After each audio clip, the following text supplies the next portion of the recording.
नमस्कार साथियों, आपके अपने YouTube चैनल शायर क्लासेज में आप लोगों का स्वागत है। आप लोग चैनल को लाइक, सब्सक्राइब, शेयर ज़रूर करें। साथियों, ये हिंदी की पहली क्लास है। आज की क्लास में हम लोग भाषा, बोली, लिपि के बारे में जानेंगे। चलिए सबसे पहले हम लोग भाषा को समझते हैं। भाषा क्या होती है? दोस्तों, मनुष्य एक सामाजिक प्राणी है। वह समाज में रहने वाले दूसरे लोगों से अपने भावनाओं, विचारों, सूचनाओं का आदान प्रदान करता है। अब इनके आदान प्रदान के लिए उसे एक माध्यम की आवश्यकता होगी। यही माध्यम क्या कहलाती है? हमारी भाषा कहलाती है। भाषा के द्वारा हम विश्व में कहीं पर भी रहने वाले लोगों के बारे में, उनसे जुड़ी बातों के बारे में जान सकते हैं। आइए समझते हैं भाषा। इसकी परिभाषा क्या है? देखिए दोस्तों, कह रहा है भाषा वह साधन है जिसके माध्यम से हम अपने मन के भाव और विचारों को बोलकर या लिखकर प्रकट करते हैं।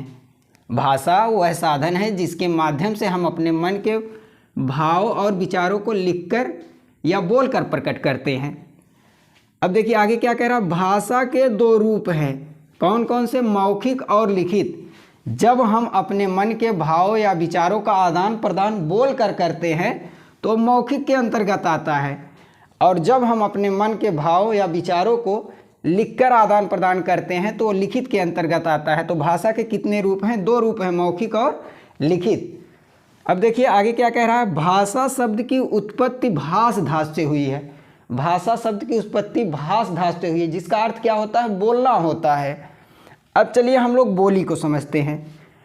बोली के लिए एक बड़ी प्रसिद्ध कहावत है। कहा जाता है, कोस कोस पर बदले पानी, चार कोस पर बानी। अर्थात एक छोटे क्षेत्र में प्रयोग होने वाली भाषा बोली है। बोली का क्षेत्र जो होता है सीमित होता है। ये स्थानीय जगहों पर बोली जाती है।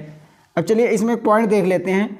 बोली का क्षेत्र भाषा की अपेक्षा बहुत सीमित होता है। इसका प्रयोग स्थानीय बोलचाल में किया जाता है। अब एक फैक्ट देख लीजिए क्या कह रहा है।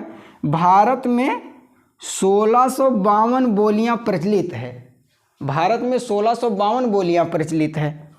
अब चलिए हम लोग लिपि को देख लेते हैं। लिपि के बारे में जानते हैं। लिपि क्या है? कह रहा है, भाषा के उच्चारित मतलब जो हम लोग बोलते हैं, उच्चारित ध्वनि संकेतों को लिखकर प्रकट करने के लिए जिन प्रतीकों का प्रयोग किया जाता है उन्हें लिपि कहते हैं। अब लिपि भी हम लोग समझ गए हैं। देखिए, विश्व में सभी भाषाओं की अपनी अपनी लिपियां होती हैं। तो चलिए यहाँ पर कुछ लिपियां हैं, कुछ भाषाएं हैं, और उनसे संबंधित लिपियां कौन कौन सी हम लोग उसको देखते हैं। आइए देखते हैं क्या क्या है इसमें। देखिए पहले क्या दिया है। पहले हमारी भाषा कौन कौन सी हो गई? भाषा के अंतर्गत संस्कृत हो गई, हिंदी हो गई, मराठी, नेपाली। इसकी लिपि कैसी है? इसकी लिपि है देवनागरी। इसकी लिपि क्या है? देवनागरी। अब दूसरी हम लोग देख लेते हैं भाषा कौन सी हमारी? पंजाबी। पंजाबी की लिपि कैसी है? गुरुमुखी है। अब तीसरे में देखते हैं कौन कौन है? उर्दू, अरबी, सिंधी। ये हमारी भाषाएं हो गई, और इनकी लिपियां कैसी हैं? फारसी है। इनकी कैसी है? फारसी है। अब अगला देख लेते हैं हमारी भाषा कौन सी है? बांग्ला।